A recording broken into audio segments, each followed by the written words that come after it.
Добрый день. Good morning, Madam Chair, distinguished colleagues. The principle of demilitarization for indigenous peoples is linked to their right to security, including prohibition of genocide and of the dispossession of their lands. The Constitution of Russia separately guarantees the rights of 47 indigenous minorities. In 7 centuries of the Russian state, they have kept their numbers up, they kept their culture, their way of life, and their system of settlement and movement. Their historic fate is the exact opposite of that of indigenous peoples in other regions from which we hear an anti-Russian narrative. But in those regions, they have not overcome their own colonial thinking and the consequences of this. Keeping a link of the indigenous peoples and their land is a key factor in demilitarization.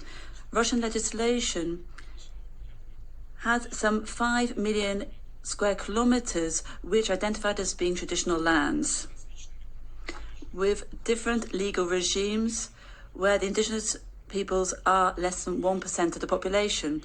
When I talk about rights and guarantees, I can say that at the start of the 19th century, the indigenous peoples of Russia were considered exempt from military service. Today, they have the right to have alternative civilian service. And when there is mobilization, when there is a threat to the country, citizens involved in traditional ways of life can be exempt. At the same time, military service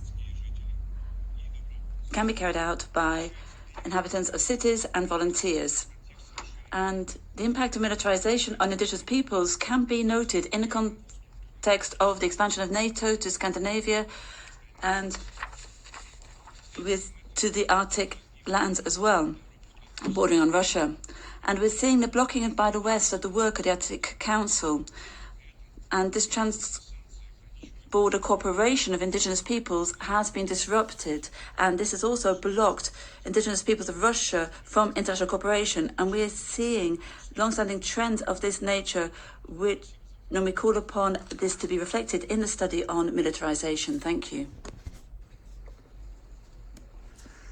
Thank you very much.